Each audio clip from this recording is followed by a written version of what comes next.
American operational and tactical leadership extended beyond the AEF. Getting control of the sea lanes was essential for transporting American troops and supplies to Europe. The U.S. Navy's leadership developed operational and tactical concepts to combat German U-boat threats and ensure successful passage of American merchant marine convoys across the Atlantic Ocean. Today, Lieutenant Colonel Eric Osborne, Associate Professor of History here at VMI, will discuss the role of American naval leadership. Lieutenant Colonel Osborne is author of 4 books on the impact of sea power in war and peace. Most recently, he published an essay on Admiral Harry Felt in 19-Gun Salute, Case Studies in Operational, Strategic, and Diplomatic Naval Leadership. Please welcome Lieutenant Colonel Osborne.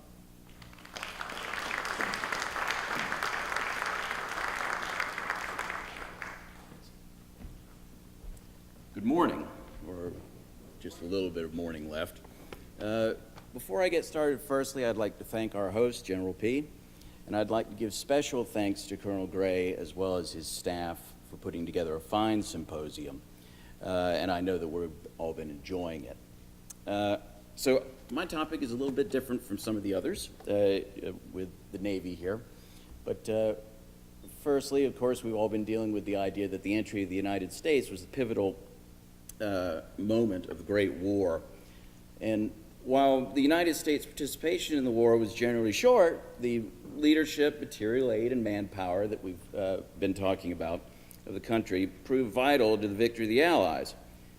Most people familiar with World War I identify the contributions of finance and manpower for the Western Front as testimony to the importance of the United States in the Great War. Fewer know a great deal about the role that the United States played at sea towards the successful prosecution of the conflict. American leadership in the war at sea and the resulting aid provided to the Allied powers in that endeavor made the victory of the Entente possible. The United States Navy that existed at the dawn of World War I was the product of a naval program launched in the years directly after the turn of the 20th century.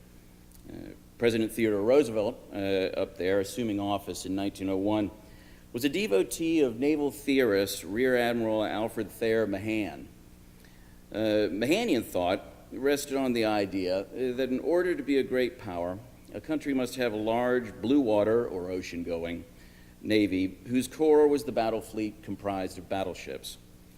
This fleet, in times of peace, would project power abroad to further the trading interests of the nation. In times of war, the mission of the fleet was to protect the country's trade lanes overseas and cut those of an enemy power, to both deny the enemy access to materials for their war effort and use the same for the interests of the nation. The means to accomplish these goals was to meet the enemy battle fleet and destroy it. Almost all of the great powers at the dawn of the 20th century, and indeed going into World War I, subscribed to that idea.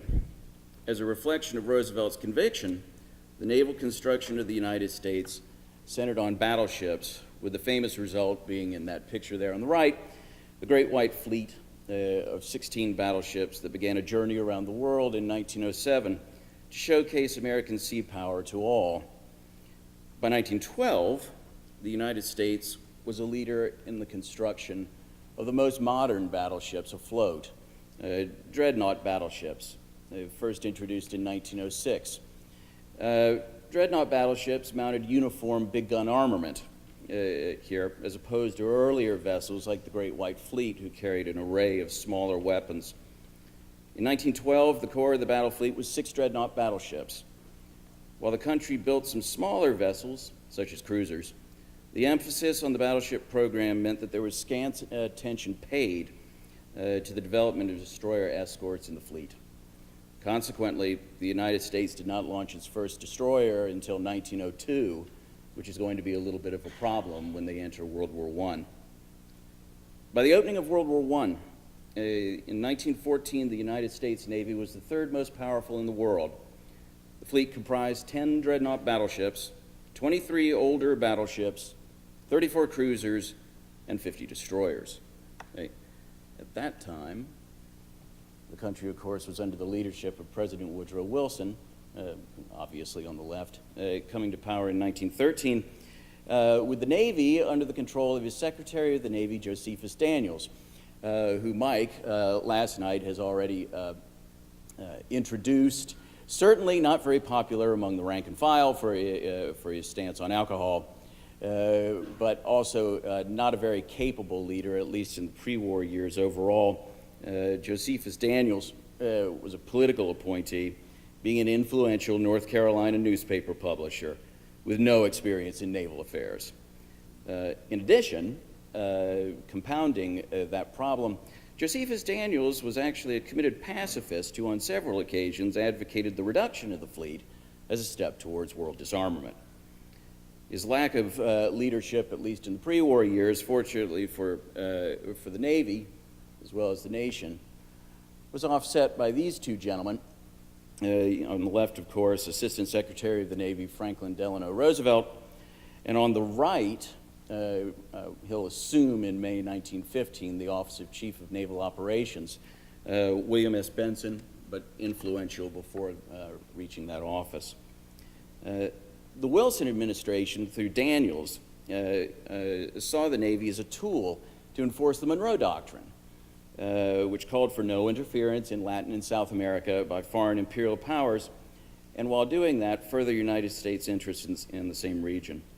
As a result, naval construction, despite Daniels' continued apace, built on that Mahanian idea.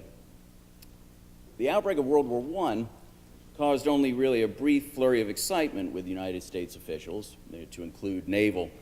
Like those of the belligerent powers of Europe, all believed that the war would be of short duration. President Wilson, while sympathetic to the Allied cause, sought to maintain neutrality for the United States, as illustrated through his comment on the 4th of August, 1914, quote unquote, that the European conflict was a war with which we had nothing to do. Nevertheless, the stance of Great Britain and Germany at sea made the maintenance of that stance rather difficult. At the outset of the war, Britain proclaimed a naval blockade to prevent contraband being any goods that included in the British mindset food from abroad reaching the German war machine here entering through Europe. This, of course, impeded United States trade in a situation where the United States is an advocate of freedom of the seas. It impeded that trade because private American businesses were not trading with Germany, but they were trading with neutral European powers within Europe. Those goods would be put on market in those European neutral powers and then sold at exorbitant prices to the Germans, thus powering their war machine. Therefore, the British Royal Navy seized American vessels suspected of carrying goods for such resale. So American popular opinion, not surprisingly, at the opening of the war was rather against Great Britain. And let's get used to this pointer here. They're the blockading forces of the 10th Cruiser Squadron. Those are not necessary down here as there's a barrage of mines guarding the Dover Channel. The stance of the American people, though, steadily, of course, start to change due to the response of Germany. Being a counter-blockade of the waters around the British Isles centered on submarine warfare to sink ships bound for Britain and thereby starve the country out of the war.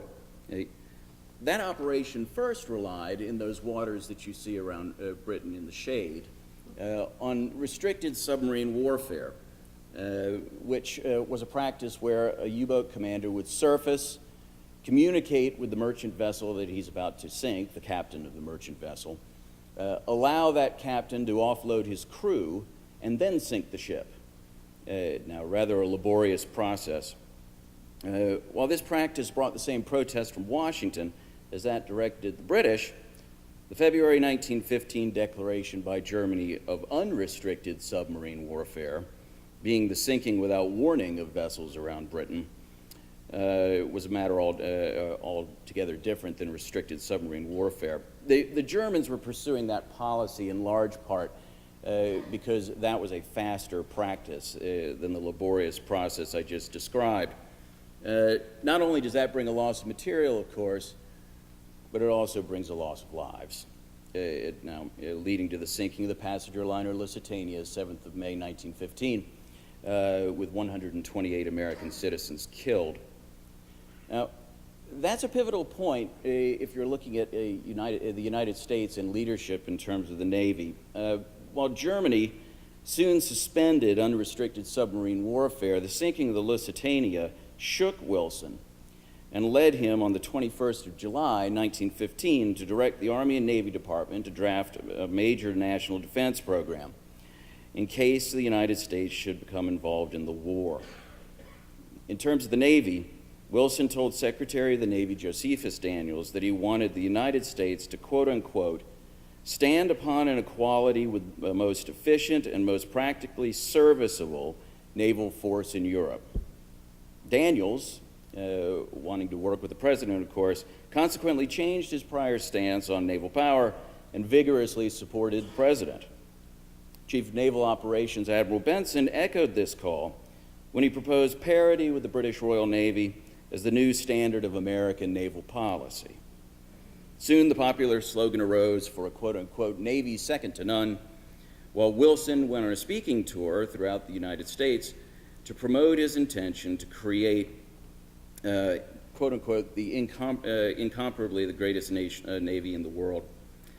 These calls, combined with continuing diplomatic problems with Germany over submarine warfare, led to the 1916 Big Navy Act being passed in Congress. This act called for the construction of 156 warships over 3 years, including 10 battleships. That act, however, was in its infancy when President Wilson received the stunning news on the 9th of January 1917 that Germany would resume unrestricted submarine warfare. The Germans realized that this probably meant the United States would declare war against them, of course, but Berlin deemed it necessary to sink as many vessels as possible quickly.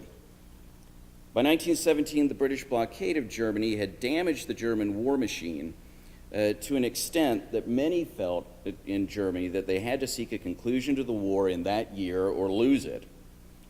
Within a few weeks, several merchantmen had been torpedoed with great loss of life. Wilson, as a result, felt compelled to ask Congress for a declaration of war against Germany, of course, and in April 1917, the United States finds itself at war. The war, and this has been mentioned quite a bit in terms of the ground element, the war found the United States very unprepared for the conflict at sea that it needed to fight. While the great naval powers of Europe had entered the war with the Mahanian idea of a decisive fleet engagement, this has not occurred. The 1916 Battle of Jutland, being the only major fleet engagement of the war, was inconclusive. From that point forward, the German high seas fleet had remained largely at port because it's numerically inferior to that of Britain. As a result, the war at sea was one fought by smaller vessels such as submarines and destroyers in the war on commerce. The United States, as its naval policy rested on Mahanian ideals, entered the war with War Plan Black as the basis for naval operations against Germany. This plan was completely worthless, given the circumstances. It was drawn up in 1913, and it envisioned a war stemming from trade issues with Germany. It rested on the idea that the German high seas fleet would escort some 25,000 soldiers to the Caribbean, seek a decisive engagement with the United States Navy, and if that's successful, land those 25,000 troops at Puerto Rico to harass United States interests in the Caribbean. Due to the nature of the naval war, of course, this plan was rendered completely moot, since the German high seas fleet rode at anchor. Also, the battleships of the United States were not needed by the British, as they already held command of the sea. Although the United States will send 5 battleships to reinforce the British, that becomes Battle Squadron 6 of the Grand Fleet. It's actually incorporated into the Royal Navy. In addition, the Navy, which had been heavily centered on battleships, was not prepared to fight the naval war that was unfolding due to its composition. The battleships were useless in operations against submarines.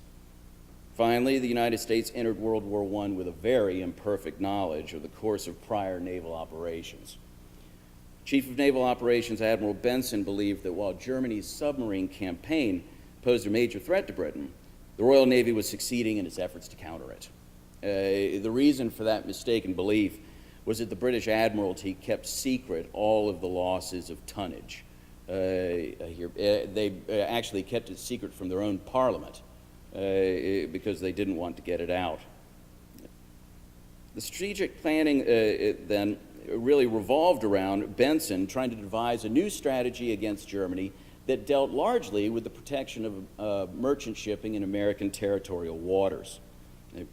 That strategic planning was very quickly turned on its head upon a meeting in London between First Sea Lord there, Admiral Sir John Jellicoe of the Royal Navy on the left, and on the right, Rear Admiral William S. Sims of the United States Navy. Sims arriving under rather inauspicious circumstances. Upon his approach to the British Isles, the vessel that was carrying him was mined and sunk. So that was rather a rough start to his trip. But he was a rather inflappable man. Wilson had sent Sims, who at the time was president of the Naval War College, to London as a liaison to open contacts with the British. There were several reasons for that. Number one, Sims was an innovator in naval circles in a situation where by 1917 there is already talk in American naval circles of convoy, but in addition, he's seen as a noted Anglophile and a close friend of Admiral Jellicoe's.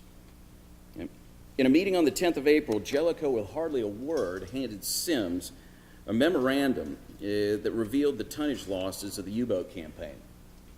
In the first 3 months of 1917, about 1.3 million tons of shipping, being 6% of overall Allied and neutral shipping, had been sunk.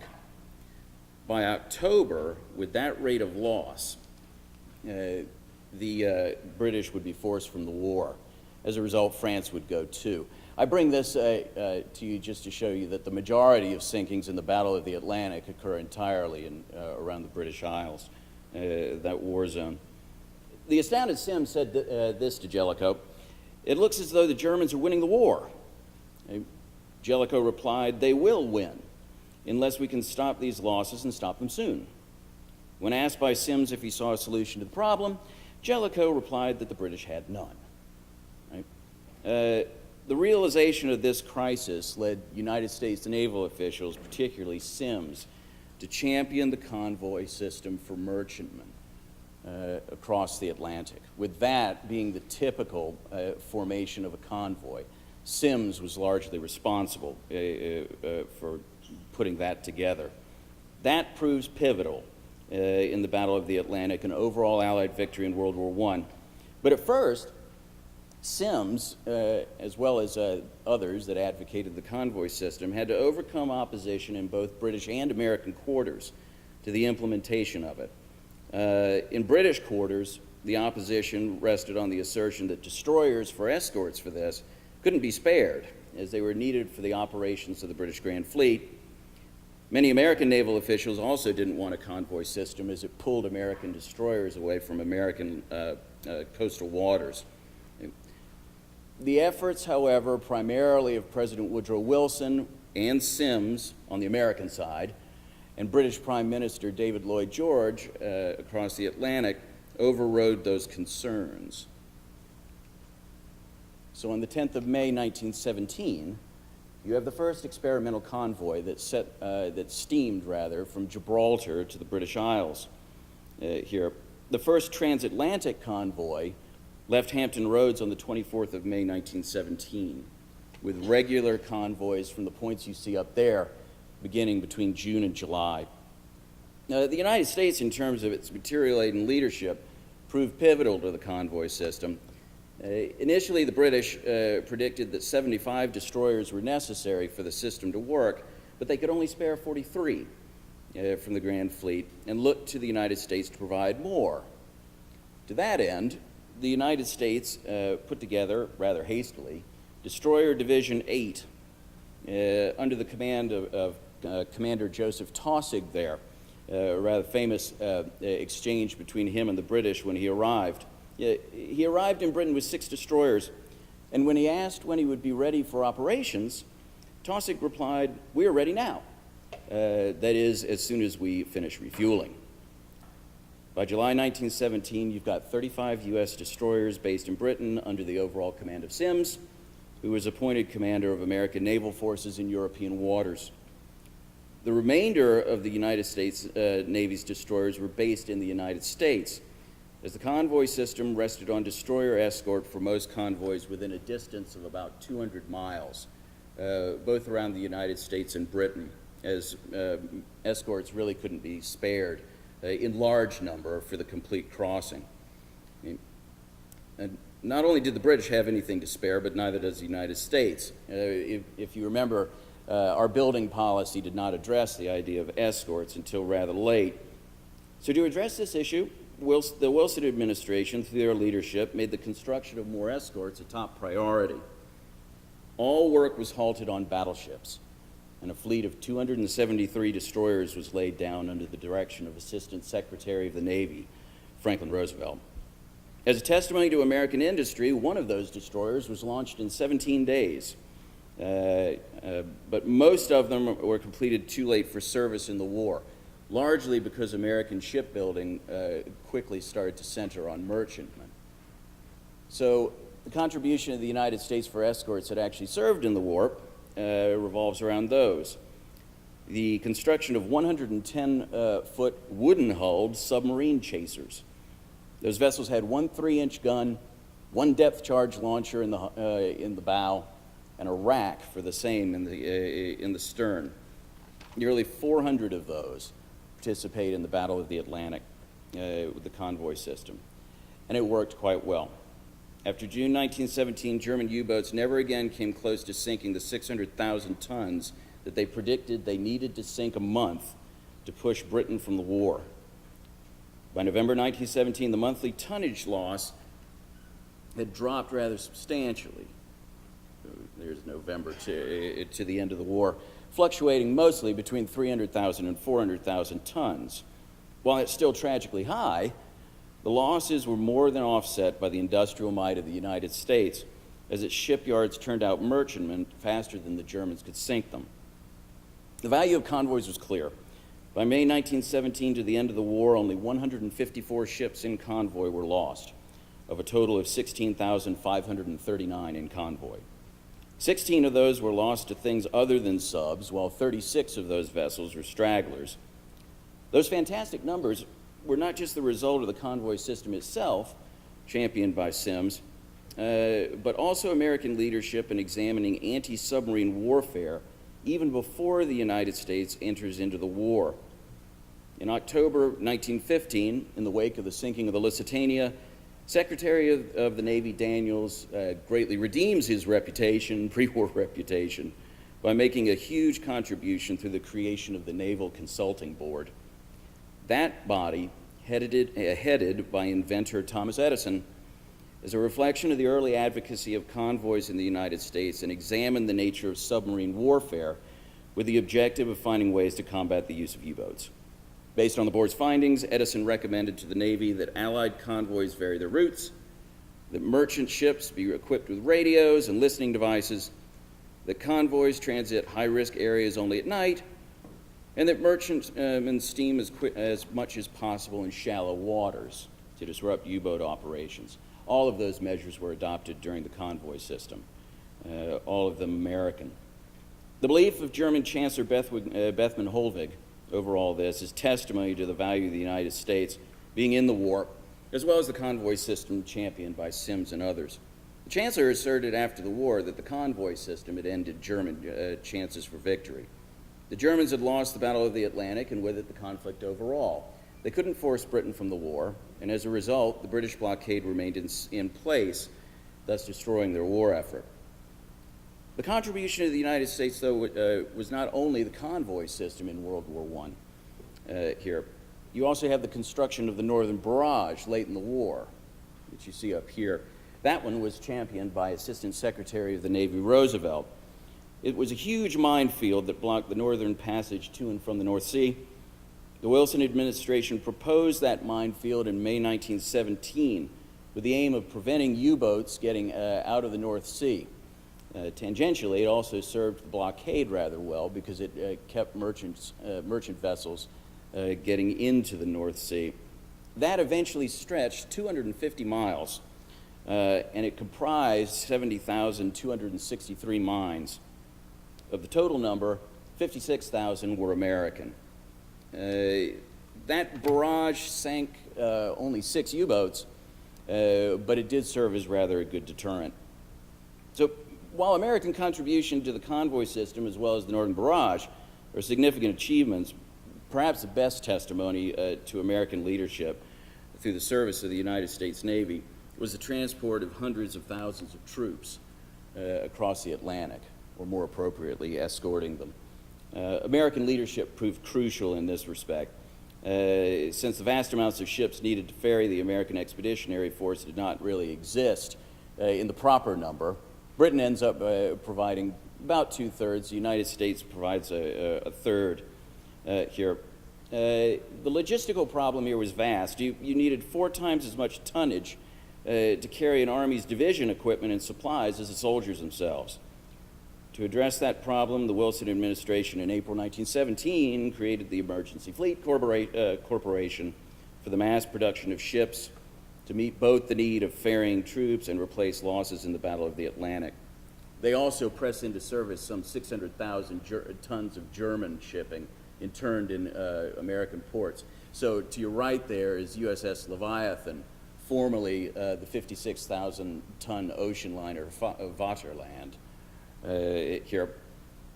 The leadership exhibited through the success of the corporation and the power of American industry, as well as the seizure of German ships, would have meant little, though, without good leadership in actually protecting the transport convoys to Europe. That task fell to Rear Admiral Albert Gleaves, who commanded the cruiser and transport force created on the 29th of May, 1917. Gleaves created an effective system to escort troop convoys through assigning an ocean-going escort force of 5 to 7 cruisers and destroyers to guard each convoy. The first troop convoy steamed from Hampton Roads on the 14th of June, 1917, with 14,000 men of the Army's 1st Division and 1st Marines. Arriving in late June, one officer commented of the voyage that, quote unquote, "We lost nothing but one horse, and that was a mule." By the summer of 1918, American troops were disembarking in French ports at an average rate of 10,000 men a day. In all, of course, the United States lands about 2 million troops into France. Not one soldier or ship is lost by a U-boat. There are some losses of men to other causes. While those troops, and there you see them actually coming in, while those troops, when they arrive on the Western Front, are the most tangible manifestation of the entry of the United States into World War I, and they performed gallant and vital service on the Western Front. Their presence would have been impossible without the United States and the vision of the political leaders and naval leaders that governed it, the U.S. Navy. Indeed, without the vision of those individuals and the naval war as a whole, Germany may have very well won World War I. The American experience in World War I is an example of the fundamental importance of bringing to bear decisive naval power through good leadership to achieve victory in global conflicts. The words of one famous American echo this fact. He commented that, quote unquote, "Under all circumstances, a decisive naval superiority is to be considered a fundamental principle and the basis upon which all hope of success must ultimately depend." General George Washington, 1780. Thank you, everybody.